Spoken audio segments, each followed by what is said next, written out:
Iran మళ్ళీ Dubai airport మీద అయితే డ్రోన్ దాడి చేసింది. నలుగురు గాయపడ్డారు. అందులో ఒకరు భారతీయులు కూడా ఉన్నారు. మొత్తానికి ఇరాన్ డ్రోన్ దాడితో ఎయిర్పోర్ట్ అంతా కూడా పొగమంచుతో కమ్మేసింది.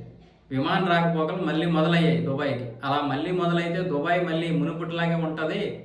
దుబాయ్కి మెయిన్ పర్యాటకులు కదా ఇప్పుడు. అందుకని ఆ పర్యాటకులు రాకుండా భయపడిపోయే విధంగా మళ్ళీ డ్రోన్ దాడి చేసింది. ఒకవైపు ఇరాన్ అధ్యక్షుడు పెజిష్కియాన్ క్షమాపణలు చెబుతూనే ఉన్నాడు గల్ఫ్ దేశాల మీద జరిగినటువంటి దాడికి.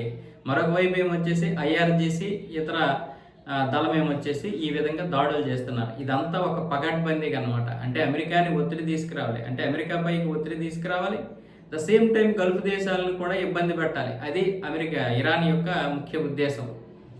ఆ విధంగా అంటే అమెరికాకి ఎప్పటి నుంచో వీళ్ళు సపోర్ట్ చేయడం, అమెరికాతో ఒప్పందాలు చేసుకోవడం. ఇరాన్ లాంటి దేశం ఇక్కడ తగలబడుతుంటే మీరేమొచ్చేసి అమెరికాతో ఒప్పందాలు చేసుకుంటారా అన్న విధంగా ఇరాన్ ఏమొచ్చేసి యుఏఈ మీద, సౌదీ మీద, ఖతర్ మీద, కువైట్ మీద, ఒమన్ మీద ఈ విధంగా కోపంగా ఉంది. కానీ మరి ఆ దేశాలు అభివృద్ధి చెందాలి కదా.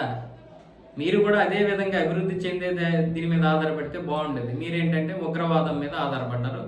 అటు హెజ్బొల్లా, హమాసు, హూతీల్ని పెంచి పోషించింది ఇరాన్. ఈరోజు ఏమైంది ఇరాన్ పరిస్థితి?